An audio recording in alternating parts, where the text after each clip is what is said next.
Talk Mediation. Greetings, everyone, and welcome to the conversation series on mediation, created with an aim and vision to promote awareness of mediation in the world around us and to talk about mediation and other alternative dispute resolution solutions from the perspective of a common person. We continue with a short legal disclaimer. The views expressed herein are the voluntary personal perspectives of the speakers and may or may not represent the views of a larger professional community they belong to. The conversation series aims to provide a general overview and awareness of the subject matter involved and may not be construed as a legal or professional advice in any manner whatsoever. This session is being recorded for wide circulation. Let me introduce the main speakers and the guest panelists for today's session on the mediation in criminal cases. Mr. Pascal Combolis. Mr. Pascal Combolis is an IMI certified mediator and a certified hostage crisis negotiator. He obtained a master's degree in communication, behavior, and credibility analysis at MMU, UK. Pascal practices and teaches in the USA, Europe, Middle East, and Asia. He is specialized in family and criminal law mediation. He is the former vice president of the Academy of Professional Family Mediators, a former member of the International Standards Executive Committee of IMI, and is the current chair of the IMI Appraisal Committee. Pascal is also a visiting faculty member at the MNLU Mumbai for the first master's degree in mediation and conflict resolution. Welcome on board, Pascal. It's a pleasure to have you here with us. Thank you, Sana. Ms. Rakhi Buddhiraja. Rakhi Buddhiraja has been practicing advocate since 2002. She belongs to a small town of Haryana state named as Kalanur, which falls in district Rohtak. Not only the first generation lawyer, but the first female lawyer of her town, currently practicing as an advocate at the national and international level, being sole proprietor of Buddhiraja and Associates and leading her legal team. She also works as a POSH trainer, mediator, and arbitrator. Besides that, she runs a trust for the welfare of society and trains fresh lawyers and final year students. She is the proud recipient of Nari Ratan Award, Samaj Ratan Award, and various other awards for social work. She loves to play cricket also and has won various intercode matches.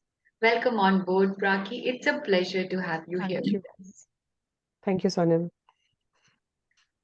Miss Anjali Singhvi. Anjali Singhvi, a fourth-year law student at Symbiosis Law College, Law School, Noida, and an official contributor to the 31st edition of IPC commentary by Ratanlal and Dheeraj Lal with LexisNexis.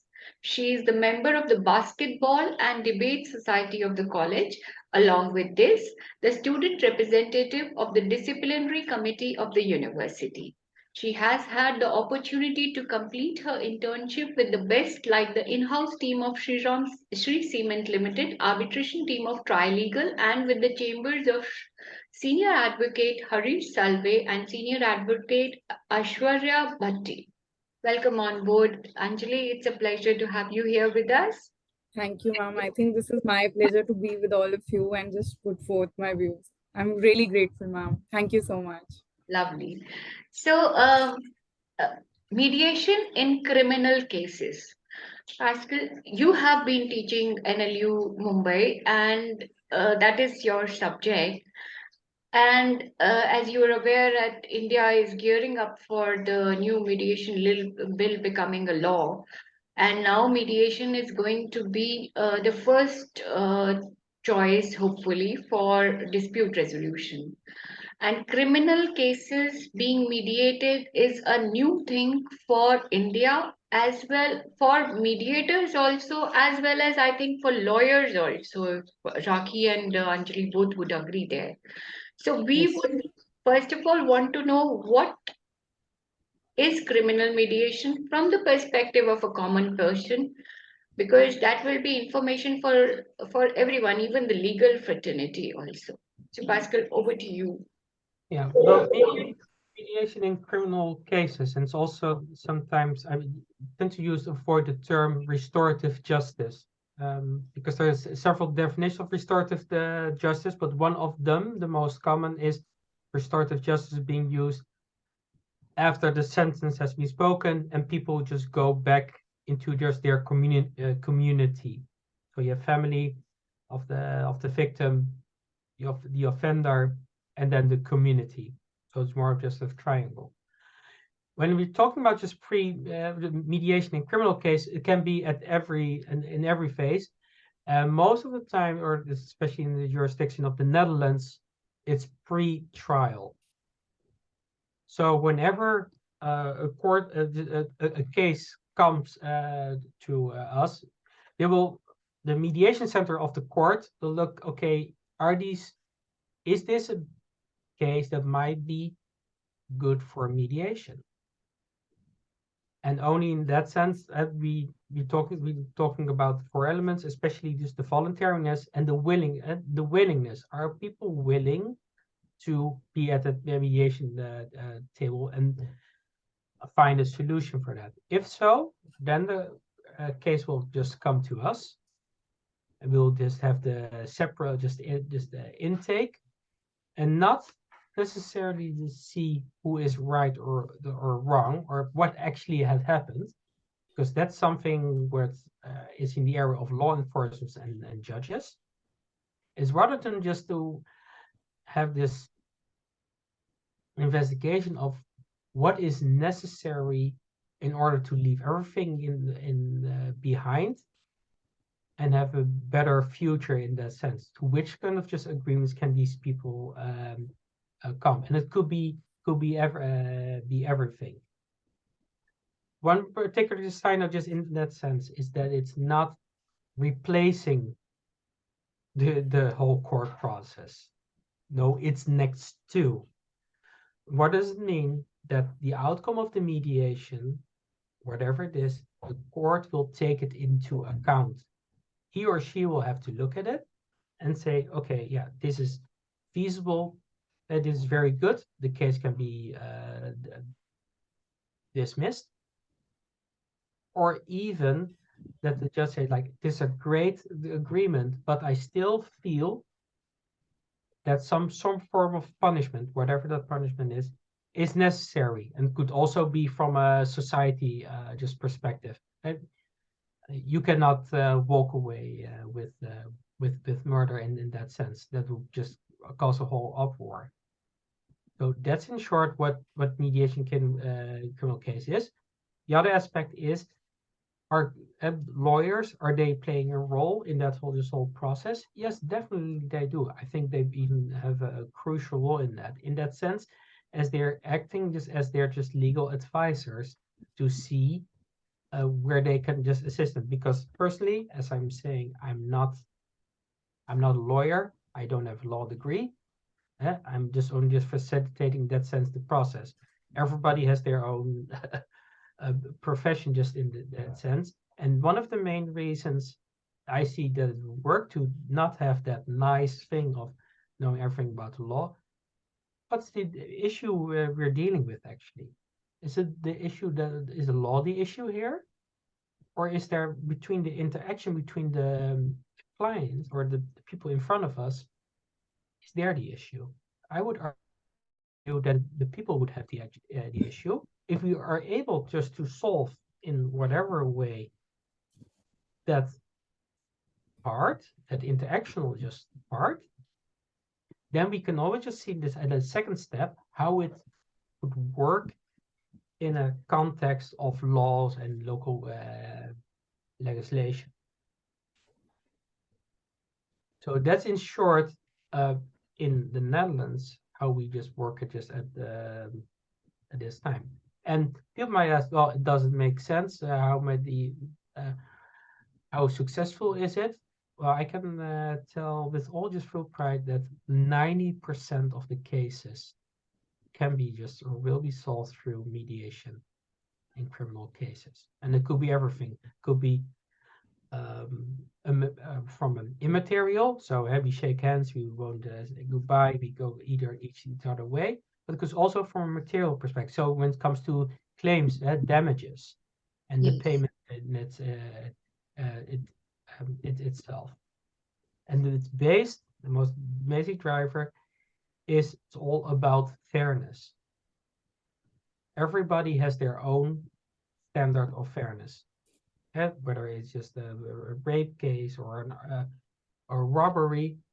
Some people would argue, oh, 2 years is enough. Another may like, no, needs to just have the death penalty. And I just mentioned just the two extremes, and it could be just somewhere in between. But it's only to illustrate that everybody has their own standard of fairness, and why, in that sense, should a judge rule something which doesn't meet not necessarily meets their own standard of fairness in that sense. Yes, that first of all, that you told that it's a non-adjudicatory process. Definitely, because that's where the court or the main legal system of a country comes in picture. Then, secondly, that it's the outcome will be decided by the court. So basically, what we are doing here, that what mediation actually involves is that something has been happening and some wrong has been happened, and there needs to be absolution, there needs to be closure of that wrong, and so a process where both the parties who are affected, one who has been who needs to take some responsibility of the action that has been done wrong. So that is a very good aspect, because that is how absorption from that responsibility taking and absorption from that wrong has to be done. Now when we go to the litigation or the legal process, uh, yes, it was initially it was the idea of going to the adjudicatory process is that if you have done something wrong, then you take the onus, you take the responsibility, you take the action that needs to be taken, the punishment or the absolution. Then after taking that responsibility, you get absolved that crime. But over the years, it has happened that litigation has been taken or synonymous to mean that we go before the judge and we try to prove ourselves innocent to evade the consequences of our action. So that itself, because what was supposed to be that if somebody innocent is being uh, blamed for one action, then that saving or that innocent is to be proved. But over the years, the litigation angle has been that when you find yourself you lack of evidence or something, here Raki would be able to much guide us, that over the years litigation has been reduced to this, where a lot of cases I think have been piled up to get absolved through proving one's innocence, instead of taking the responsibility of one's action and taking the fair punishment or whatever, maybe even if you not punishment or something, but since you have one person, supposing myself, I have done something wrong. Now either I can go to mediation, get that, take responsibility for my action, or I can go to the court and take responsibility for my action and take an adjudicatory process. But when my idea is to go to the court to prove myself innocent and escape that action, that's where the legal system is going wrong. That's what I feel. Okay, what's your opinion, Raki, on that?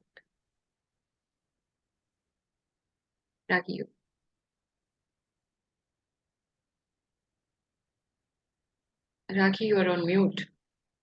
Yeah. Yeah.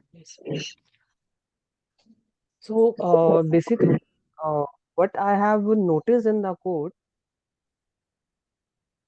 it's with regard to post litigation. Yes. And in post litigation, most of the courts are used to when the opposite parties used to come, and most of the courts are used to ask whether both of you are ready to mediate.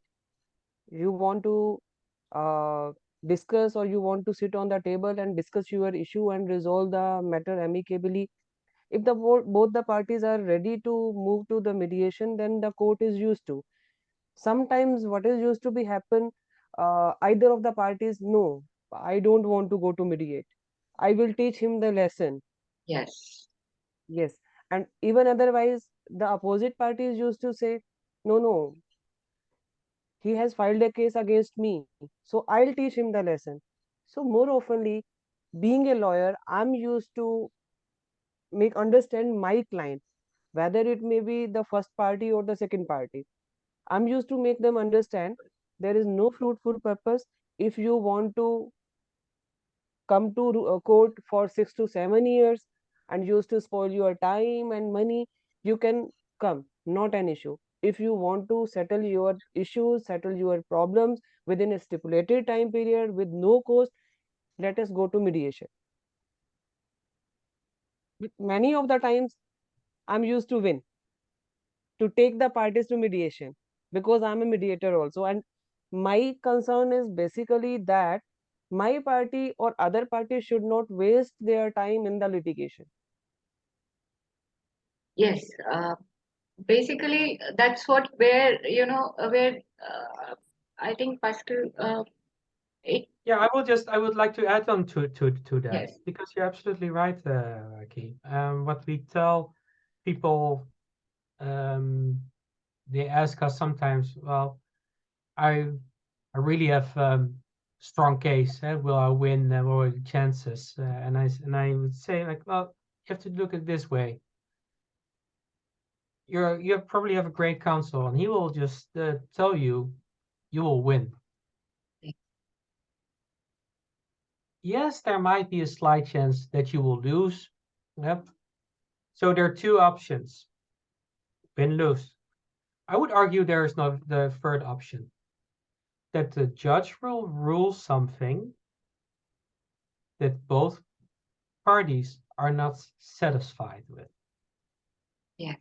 So it's better to get it your way, to flip a coin, than going to court and litigate and again spending all this money, as Aki just said, and then over just a lot of years. So in mediation, you have the opportunity to get it your way. Just it's self-determination. It's about you, what you think is necessary, what your standard um, is fairness over the fraction of the cost of when if you would go to litigation.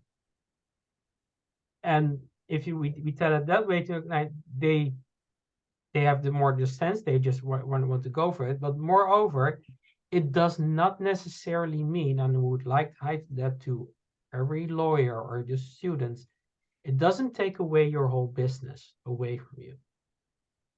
What it only what it will even increase your business. Look at customer satisfaction. Instead of just years and years going through that whole just painful experience, now it's going to be this case just settled, let's say, in 1 or 2 months. So a fraction of the time. That's one thing. A fraction of the cost.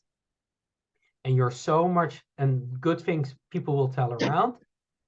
So you will get more clients and see more clients and help more clients, and that's how the news just will um, be spreading as a good mechanism of getting out of the situation, whatever it is, the situation. And as sooner as we catch that, especially just in criminal cases, the better it is. Because sometimes what do we see? People go to the police station, file a complaint just in another party. Most of them, the only trigger is, I want to be heard. I want him to listen, or him or her, equal just the doesn't matter. I want to just listen. I want to have a conversation. So if we would catch right at that particular moment these people or in police or just in the earliest stage and refer them to mediation, there's a higher chance that we would solve the dispute itself at its core rather than let it simmer or over a long extent just of period in the years. And as I'm saying, that there will be still cases. If I walked around in a couple of years ago in Pune at the court, and I saw the huge piles of papers, and I was asking myself, oh, how can somebody find it? If we would only manage to have 1%, only 1% of the cases in India, and have it just go to mediation, the courts, would they notice it? No. Would the lawyers notice it? Is in their feet because there are shortage of cases? No. And would they? Well, I don't know. That's interesting, Raki, that you would say that people, if it only 1%, because there's still, I believe, a lot of cases which are not being just unanswered and will be just dragged around. But let's say even if Sorry, Pascal, yeah, I would yeah, interrupt you. I would yeah, interrupt you. The point number two, you are stating the lawyers are not ready. Lawyer are not interested to send to the mediation. Yes, this is right. Lawyers are not interested because of lack of, you can say, they will, if the mediation will be settled, if they will settle their disputes, they will lose one or two or three files from one client that I am facing in the court. That is the only reason, because I'm going to the line of mediation to resolve the disputes of the parties yeah. as soon as possible, because here in India the litigation is too much. To decrease the litigation and to decrease the burden of the judiciary, I am trying to resolve the matter through mediation. Which is great, and I applaud you for that, for being such a pioneer on Even your own. Pascal, I'm facing the problem because my colleagues have been annoyed because of my this you can say this process of resolution of disputes. Yeah, yes, but this is because of the fear of the unknown, yes, and yes, it's the fear of, and Yes. if and it's the uncertainty that's just envisioned that again with the half percent or the 1% of just the top cases, nobody would know it. And I'm not arguing that a lawyer is not necessary. They're still necessary. I would just applaud them. I would just invite them. They're very helpful in every case. Yes, even if it would be just a family case, I would just applaud them just to help them because I'm not trained in that particular legal just aspect, and I just want to have a good opinion. Yeah, are you going to if you go to a brain surgery, right? You say you're going to a brain surgery all the time. Are you also going to get your for your teeth? No, you're not. You're going somewhere else. So why is it just different in that same sense when it comes to just me pretending I'm a lawyer? No, I'm not. We're going to sit. I'll just see it in the framework. Yet, as an entire system, we are more efficient and have a greater clientele. And as I'm suggesting, the perception of a lawyer yes, as being seen. And, oh yeah, if you just have once time you're with a lawyer, you're married your entire life because that's where your money goes until the day you die.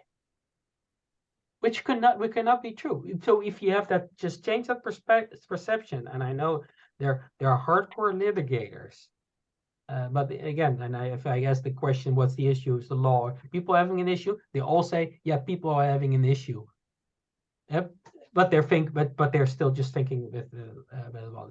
So what is needed, just especially in India, is have just a proper education, proper pioneers in this field just of mediation, and that's where I just join you and reach out to you, Raki, when you tell me, yes, I'm just standing all by myself in the desert and nobody wants to listen to me. Yet, if they would only listen, they will find the water in this desert, and we can all prosper this and grow things from it. That's the challenge we are facing. Because when it comes to mediation in criminal case, even with the Mediation Act, as it being just developed right now, there is a room even for criminal cases. Is it all perfect? No, it's not, because it's probably sometimes it could be even just years to come from where we are right now. It doesn't take one day to have it all just changed. But there is a room, and we have to just start somewhere, and that somewhere is right now. The danger only comes with mediation, also with mediation in criminal case. And I would like to hear, Raki, her view, is when people coming up from the retired judges. It's all respect of just retired judges, what in their just capacity. But are they trained to just deal all of a sudden just with the human just aspect? With having a proper just conversation and not a way, because literally, if you're a retired judge, it's literally from the book. Oh, I've seen. Oh, this is this case. This is so and so, and this is how it will be judged in court in section A, B, whatever it is.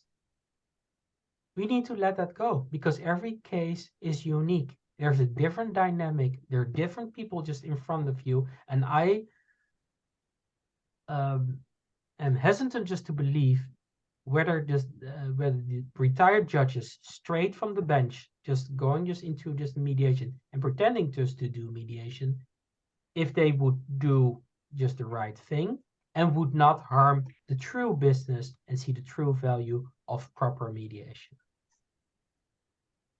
Yes, I think two major points that Raki also brought out, that there is an apprehension in the legal community that mediation coming will take their work away. And in fact, we did a session with Tai and Vishal Subhash also, that what is the role of an advocate in mediation, because they also have a very prominent role. When Pascal was telling that, is the law the issue?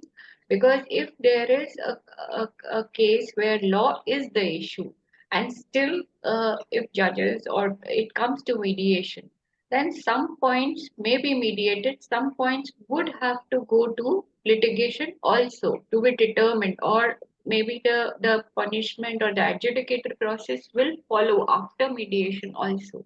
Because like I was saying, that the idea of getting absolved by putting yourself as an innocent when you know that you have committed something wrong, is a statement, is a norm in a society which is giving a wrong impression, which is giving a wrong a perception in the society, and it's going on.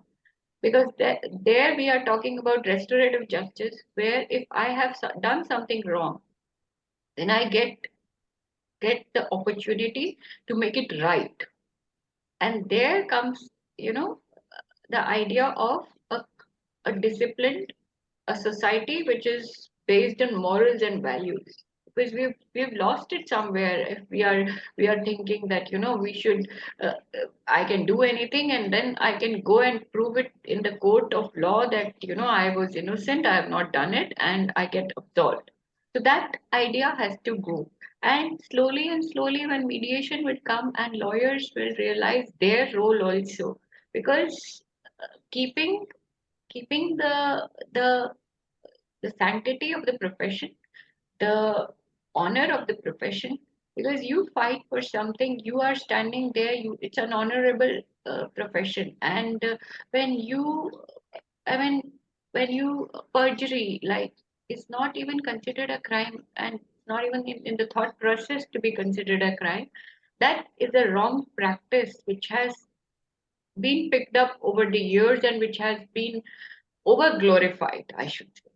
So there, when mediation comes, where we talk that yes, something was done wrong, and was done wrong and should not have happened, let's absolve it, let's take the onus, let's take the responsibility, and whatever action is required adjudicatory, that should go to the court.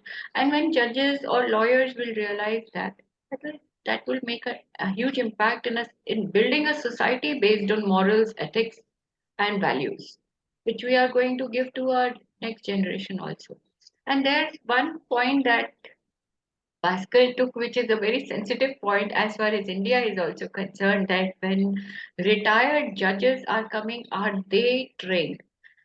So here there has been I have attended a webinar also where Indian lawyers and judges and was being talked about that is a training required by a judge. Well, I would say when because I would say if a senior an army officer or an IAS officer uh, takes the role which is different from what he has been pursuing, takes a departmental an upgradation. There's a course that even senior army officers take, a senior command course. Once you reach a different level, you take a course, and that's quite normal, because that's how, junior command, there's a senior command, that you will need some skills for the next role that you're taking. So it's not, that you have been a trained judge and you don't require. It's an upgradation of a different role, a skill that everybody, if they are assuming a different role, even the minister who's been probably taking one portfolio goes to another portfolio, will take some upgradation skill enhancement, um, whatever it is required. Even if a judge, supposing he's from one role to a senior role, they would need some upgradation. So why is it a taboo, or why is it a very sensitive issue, that if a judge is coming as a mediator, the crossover or the transit to a new role, if by a training, let's not call it a training, let's call it a skill upgradation. You have a different role, a different portfolio now to handle, so you will need some skills. So I I think like that you use the word, you avoid to use just train, but you use like the skill upgrade. It's always just there, and you want to just stimulate that in that sense. And as I always just reflect, and that's the other thing, just reflection. That people just maybe just perceive me just that, oh yeah, you're an expert in this. You don't know this. No, I'm not an expert. I'm an expert when I retire, yes, because we always learn, and we should be hungry to learn, to improve ourselves. yes, And it's not for just only ourselves, for our own sake, but also for our clients who we have in front. We owe this just to them. Even now, as we're just sitting right them and with the beautiful insights, as we just sit and discuss here, help me to improve myself and just ask me just these questions. What is my biggest takeaway from this, and how can I use it in my own practice in that sense? Yeah. yes. So let's talk to Anjali here. Anjali, since you are the future of us as a generation. So when we talk about, does it ever come to your mind that, when he was talking, that all is the law the issue? Are all cases being coming to mediation tables, especially criminal cases? What's your opinion? Would all cases be I mean, would they be eligible to come to the mediation table? Let's ask your opinion. Yeah. Thank you, ma'am, for letting me be here. First of all, I would like to contribute to the last point that we're discussing, that lawyers are not appropriate, like not pushing for mediation. This is one of the factors. There was this study that I was reading. Then in US, that mediation is successful more than India. Rather, the law there is very new, like new law, but that is more enforced because lawyer promote mediation in US.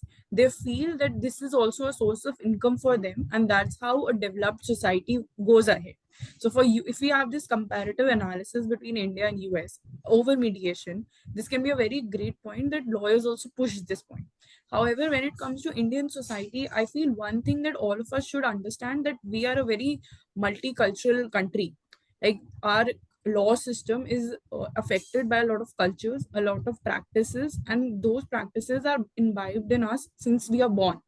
For me, as a child born in India and a child born in US, there's a difference that our family system is a lot more. We come from joint family values, or we come from a societal knit community. That I think is a more appropriate word to use. That we come from a knit community that actually gives a lot of pressure as well as relief also, because we always know that we have someone to fall back on. But on the other hand, we always know how to move ahead with, because we are in a society, right? So when we're talking about mediation in criminal cases, I think there will be some cases that cannot be mediated. Reason being, the aggrieved party would never accept the other party being free so easily. There are two factors to this as well. A, that the cost will be ahead, the mental agony that the person's family or the person will be going through will be there. But on the other hand, the relief that the person will be having. For instance, if we talk about the Nirbhaya case that happened in India, so that is one of the cases where I don't think the parties or the kins of the parties would have accepted a mediation process, because they would have said that no, this is something that was not I called upon, or this was not something my mistake, or why it happened with me. The three questions as we discussed, that why me, what was my last word, or why it happened to me. Like, we all feel that we pray to God, we do good to everyone, we believe in karma, and why was I the victim of such an heinous or a sad event, right? So for these reasons, mediation might fail. However, I totally agree with Pascal when he says that there are 90% of cases which could be mediated. Because yes, there is a lot of big pile that is there. A litigation in India or judiciary system is taking a lot of time. So to minimize any manner, it's helpful. Even if we look at the check bounces cases, that's a provision that is criminal and civil both. For that also, courts are now opting for digitalization to cut that down, understand how much workload is there, and if in any method we can cut that or reduce it, I think that's benefit for all, and that's how society runs ahead. So I think this is all I would like to say, and please correct me if my opinion is somewhere disagreeing to you guys, but I think this how I will also engage and develop my thinking and have a better results in future. No, no, Yeah, it's a wonderful you're not far off. perspective. You're not far off in your just in your opinion. I mean, it's clear. And on first hand, yes, it would look, and let me correct just with numbers of 90%. 90% of the cases can be mediated. No, 90% of mediations I'm doing are solved. And that's a significance. Then going back to what kind of cases you can just have are up just for mediation. Where one of the things is just the self-determination and competence, and that it doesn't harm in any way when it comes to secondary victimization. That's the last thing you want to do. Having no remorse or nothing, that will only worsen the situation for the victim. I would argue that almost like every case can be mediated, even a murder case, as I said. But again, what do you want to achieve? What do you want just to get out of it? That has to be determined in the intake when you have the conversation. That's why the Netherlands, we have the intakes first with the offender or suspect as it's being pre-trialed, so and the victim. And what we're also then doing, then we're taking away the labels, the label of the offender or victim, because sometimes it's not as black and white. Sometimes the victim is the offender, and the offender is the true victim in that sense. You need to look at just from both ways.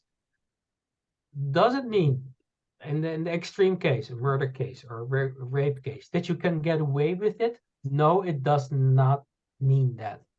And that's because of society. As society, we believe that you cannot get away with murder, that you cannot get away with rape, or at least just in my just jurisdiction. You cannot get away with that, and it shouldn't. So there has to be some sort of just form of just of punishment. But what I believe is with having that conversation, there's restorative justice on a different level. I'm not scared of you if I see you, or that I will be assaulted, that I will be just attacked, or that you will leave me alone. And that goes beyond the actual just the punishment just itself.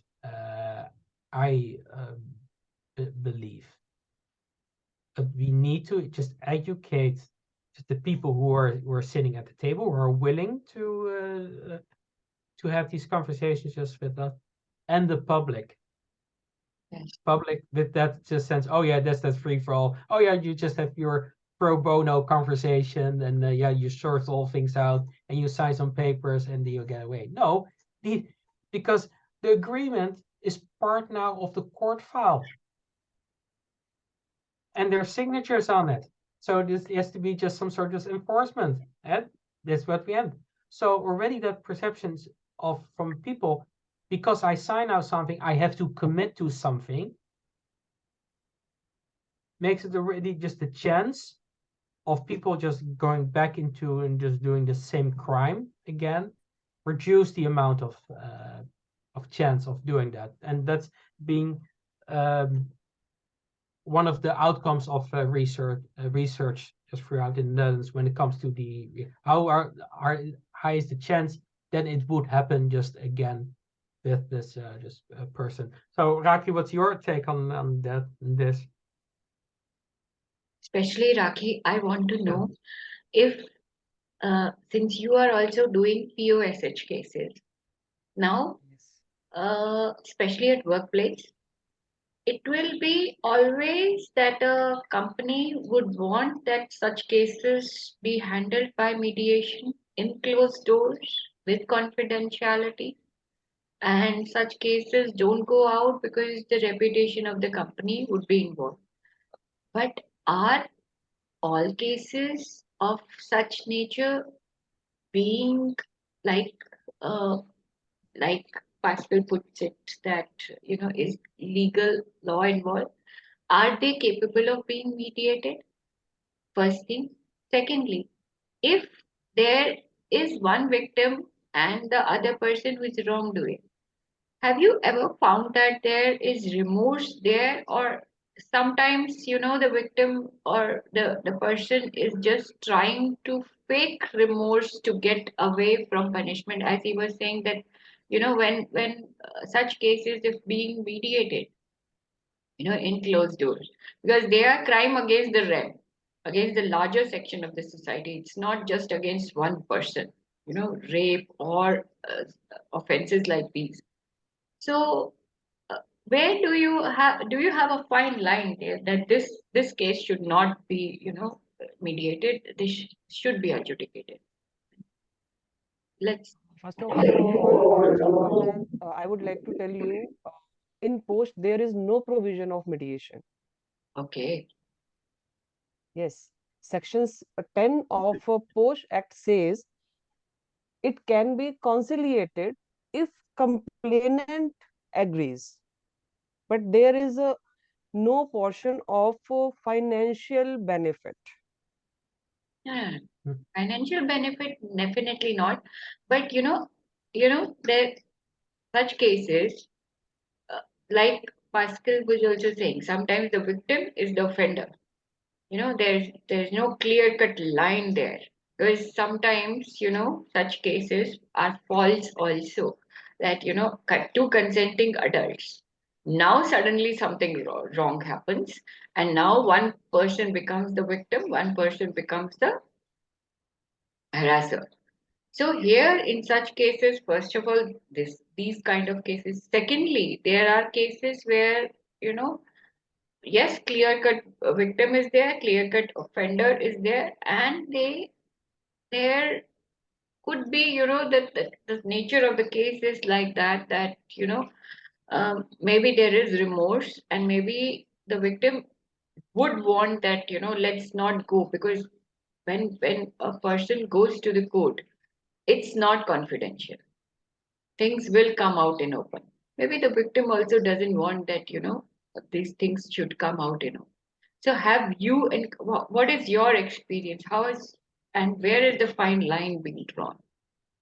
Well, as far as false complaint is concerned, there is a specific provision in the POSH Act that if the complaint found to be a false one, then action would be taken against the complainant. Yes. Secondly, if as far as the confidentiality of the case is concerned, then there are two committees in the in this particular act, that is inner committee and one is local committee. And inner committees used to be in organization, within the organization, and if there is any kind of like post complaint, they will have to submit the report with local committee within 90 days of the filing of the complaint by the complainant. So this is the main condition to IC, means inner committee, that every proceeding in the post should be confidential. It should not be leaked out. So confidentiality is the main part of the process. And if the complainant is not satisfied with the proceedings of IC, then she can move to LC. LC is basically local committee which has been prepared by the district level authorities. So complainant can move to there. So there are no chances of mediation there, only conciliation. Yes, of Yes, course, only as of conciliation. now, but when the law will come up, conciliation, because now, like mediation law will come up because it is being done under the Arbitration and Conciliation Act only. So, mediation. When we talk about mediation in such cases, there could be chances of remorse being faked just to avoid the consequences. So, Pascal, I will ask you because you have been doing these cases and what is your take on it? This question I asked you earlier also when we were doing a session earlier, that when when you as a mediator see that there is no remorse, and the remorse, if it is there, you can sense that it's just being faked. Now what is your take on it? Do you agree to, let the mediation happen, or you suspend it, or what? Um, that's a challenging question, and I like it. And one of the reasons is because now you're coming on the fact and just whether somebody is just being truthful or just being deceptive. When it comes to the behavior section, for me, it's easier just to see whether or not somebody is just being just deceptive behavior because of my background. So I recognize just that. Then the second question is, okay, what do you do as a mediator? When it comes just to that. First of all, that's why we have the individual just intakes, to have just a message to see about just the intention. What would you like to just accomplish? And one of the indicators, oh yeah, I just want to say goodbye, and then I will walk out of this room and everything will be okay. Well, that's you can argue that's not a good just indicator that somebody's truly being just remorseful. People have the righteous sense on the other side just to see if it's fair or it's just well meant, in what way just the apologies, and to address their needs. So we, in that sense, we can facilitate that. Yet we have to be aware that sure that there will not be this secondary victimization, because it's all of the fault, just false promise. That's why we have the individual intakes. So first with the let's say the offender and your suspect, and then with with the victim or the person who pressed charges, to see what their goals and just needs, and to see what their intentions are. There was one case where a person literally said to me, I only want to have my, let's say, my 1 lakh in compensation, and that's it. I'm only want to have that. What more? No, I'm only to collect here my money. Yeah. Then you can argue, would it be, and that is the other way, this the victim just only says, I want to have that. In what way is there restorative justice? In what way would it just help in this case just the offender to tell his or her side on this, of the story when he's not even being heard or just being just told? It doesn't make sense. So with that said, like, no, just go to court and have it your way. If you only want to collect your money, we want to go beyond. There has to be restored just in that sense in a relationship. The other aspect, if it's just remorse and it's just it's fake, there we as mediators not give room, tend not just to give room for that. We sense that it's just we just well meant, and with the full the full apology and the fake one, it's only 30% that people will believe the fake one. So people already have that, and it's also from research. That sense, like if is it being well meant. The next question is, okay, maybe it's not well meant, but how does it impact me? Does it still give me enough space or comfortable that this will not happen, or for me to find some form of closure and to move on? And even though I've seen sometimes, and I would challenge it, there are certain questions you would ask that you go back, and then we all know techniques as a hopefully as a mediator. But I'm looking at it. Are you sure you want to do this? Are you sure this is this enough for you? What you need to move on?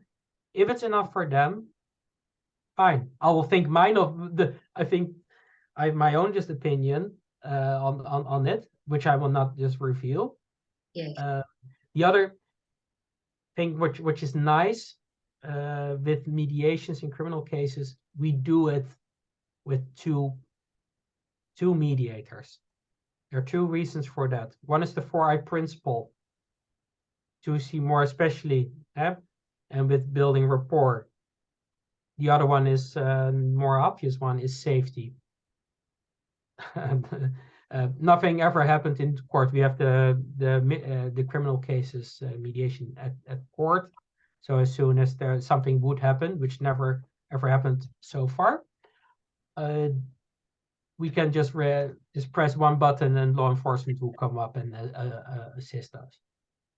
But we, as soon as we sense that it's not sincere, we ask this twice, and it's just there's a whole something behind. It's literally an instruction from family or being forced to act this way.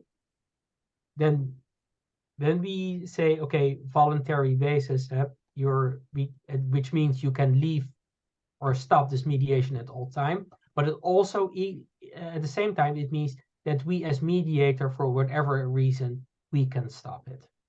Yes. And the example that I gave just prior to that, I said, now I'm going just to stop it because I don't foresee there's like a proper or good outcome on paper, which will be satisfying your needs.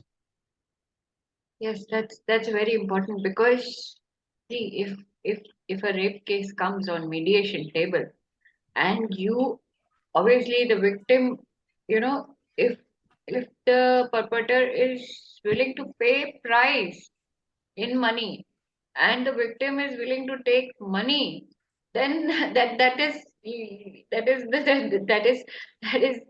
I mean, that is rape of law actually on the And mediation sexual table. and sexual, and let me just hang on just into that the sexual sexual aspect. There was a just different case between this domestic violence, and at one point the wife wants to address her husband in a certain way, and she walked out of it, and I walked with her, and then she revealed the first time ever that she was being sexually just abused. And I said, okay, that's for me a red flag. Stop mediation, not continue. There's another process which is going on. I'm not going into detail just into this moment, because I go back to the mediation room. I'm now confronted just with the husband. He tells me, like, oh, it got out of control, huh? Yeah. So, oh, she probably told you that she's being raped by me all the time.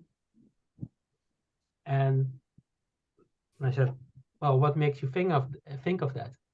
Then he told me, he said, if a man, if a naked woman is standing in front of you near the bed, what would you do? Wouldn't you act like every man would do? That for me was the red flag, was the confirmation of such which being just being truthful, and it's very very painful, and it also suggests with remorse it's just fake. Sometimes even people just don't realize it, that is just a fake, that is just fake, or does not know men, because they're so stuck in their own religious beliefs, whatever it, whatever it is, and we need to just to be just aware of that as well. So, I mean, it's you have to be just very very careful with it, and every time. That's why I'm saying it's not something you just grab off the shelf. Oh yeah, when I see this and this, I'm going to do so and so.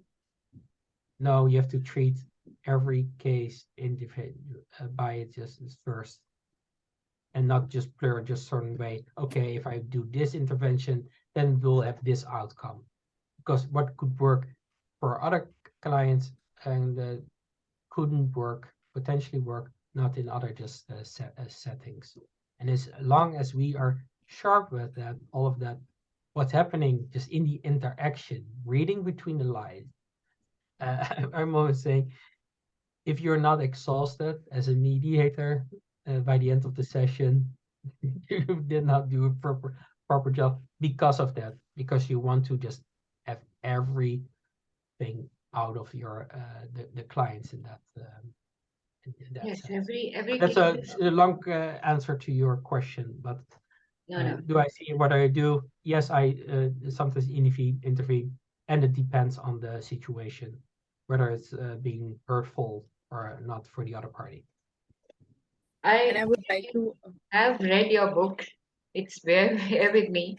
This is the bookmark. I have just read half of it. So, yes, there were some cases which really touched my sensitivity.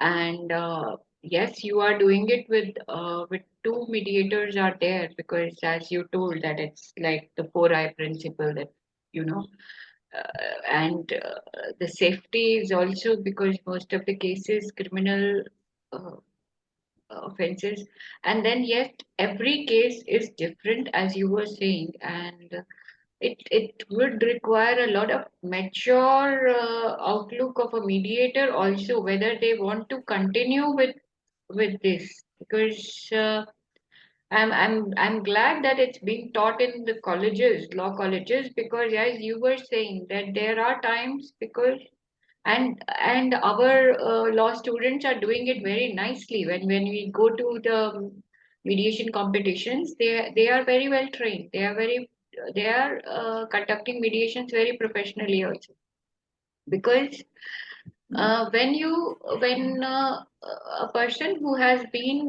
into litigation, there is a at the back of the mind there's always there that yes, we have to solve this, there's a background thing that keeps moving.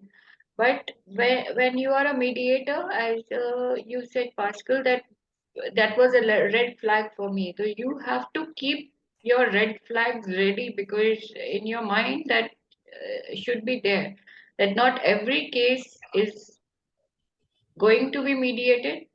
There's not going to be a settlement in every case, and we are Yeah, just because our rate, the definition of success is not necessarily in how many cases you've solved. The bragging out like, oh, I've solved all my cases. Sometimes the best cases are the cases which have not been solved. yes, Without them even realizing, because something happened, changed from a different perspective, from their just in from an inner sanctum level, rather than something else. People just tend to have we're so result driven. Yes, it's great to have that result. I mean, I definitely believe that you, Sona and Raki, would now's the feeling like, hey, I've got a case solved. They're happy just together. It's a nice wrap up. There's a certain just closure. And equally, if you can have that the same thing with the case you just not solved, well, at least I get this. At least I know what to expect in the future. You took away that uncertainty. yes, Is also just nice. And the other thing is, what is the worst thing that can happen to you? Well, this person cannot, that we won't find a solution. Did you have to ask yourself, did you do everything what was in your best or just your well-being to solve this? If you can honestly say yes to yourself, then that's it. You've tried it. Yeah, you were going for it, but it didn't work out. Okay, but at least you know, because you've been part of that process. If you're only going to say like, I want to have my way, you've never tried the other way. yes, most definitely yes. Because mediation is a beautiful journey. Actually, you're taking two parties, two people, to a journey of self realization, and it's actually until unless they see and they hear the logic in their own voice. Sometimes people fail to see that logic in their own voice, and it's only a third person. When they are in presence of a third person, they themselves see the logic in their own voice and their own. We serve as a mirror sometimes, so Yes, people can just self-reflect on their own behavior, and we can ask all the questions because we don't know them, and sometimes the most obvious questions come to them as, oh, I never realized that. Very true. Oh, Uh, yeah. if I may add, yes, also please. mediation, one thing that can also be said in this process of self-realization will also protect the victim and their families also. Because when they're going to the courts, they have to go through everything, even while the evidence or cross-examination or the societal pressure that, oh, you're going to the court, is everything okay? How the society sees my family, that they have been involved in a criminal matter. This all is protected. It is all protected in mediation because there's a lot of factor of privacy. Along with that, there is a lot of comfort, because when I'm coming to a mediator, I will be more comfortable and friendly rather than going to a court, because there is a mentality that court is a bit strict area, or for a person, for a layman. If I say, for me, if I'm going to a court, it will be more of a hesitant place. Or maybe, although judiciary is working really hard to give a very transparent and coming forward with all the smooth mechanism, but that is the thinking that is in the society, that when you're going to a court, either you have done something wrong, or you are going to lose a lot of money. But when we if we switch that to the perspective that you're going to mediation to solve for self realization and something, a form of reform, I think that is a more push to mediation. Like, if I am correct, when the Indian jails were coming into picture, it was said that the jurisprudence of jail system in India was that we have to make the prisoner feel that he's changing, he's being reformative and coming ahead. I think even if the process of taking him to the position of a jail is also in that mode, how easy and beneficial that will be for a lot of us. And Pascal very correctly said that 90% of the criminal cases can be sorted, either be fraud or these cases where there is a right in rem persona also, not only rem. There are a handful of cases that are in rem, but the rest of them in personas that can definitely get solved in mediation. And I think Pascal has pointed out a lot of good points, and Rakhi ma'am definitely has also come out with so many things that brings a lot of good perspective to this formulation. Yes, definitely. And you rightly pointed out that, restorative justice was a basis of, what is the point of going to the judiciary is earlier what it was, and it was a noble profession. It is a noble profession still. That, you get absolved from, you have done something wrong. Let's own the responsibility. Let's take the corrective measure that needs to be taken and get absolved. You don't get stuck. And there is no need to tell lies, that I have not done it. There's no, there, where, whom are you lying? And the lying, sorry that I interrupt you. Yes, Lying on its own is not a bad thing, per definition. We all lie. I lie. Yeah. But it could be for just we want to understand what is it. It could be of shame or guilt, or to not harm the other person or persons. So it could be actually just valid reasons. So we're not doing like, okay, why is somebody just being truthful? But what's the reasoning behind? That's what you would like to understand. Because if you understand that part, what's the reasoning just be it, then you're closer of the problem or the issue they're facing, and can see how can we overcome this guilt or this blame. And it could be because of pressure of the family. Everybody has an opinion. That's called the audience effect. And everybody has an opinion whether just it's good, and people want to help you with all the good intentions, but it's not good in itself, because you need to you're on your own. Then with the mediation, with that safe environment, we may ensure that it's only just about the people who are actually just part of the incident or what actually that happened, and they have a common story to tell to the outside of the okay, hey, we're done with this, because what we see in is that families will, okay, I'll get involved, and then you get this whole, they will get larger and larger, and in that way both of the parties can say to their respective just families or friends or whoever, hey, we solved the case, and we're not going to just tell you what we just discussed, but we all left it behind. It's okay. yes, Close it. So it's only about just the core, and the audience effect will disappear just to the background, and that's a nice closure. positive closure and positive effect of that of a mediation. Yes, most definitely. Yes.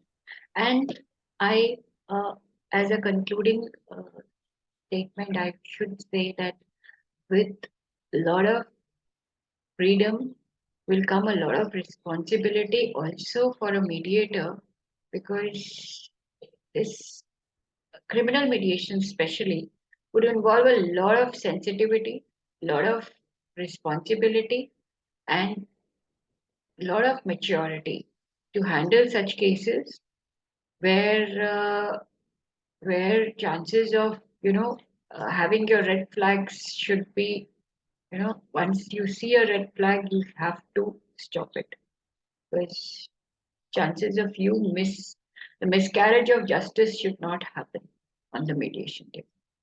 That is very important. That was a very wonderful session. We have almost talked for 1 hour.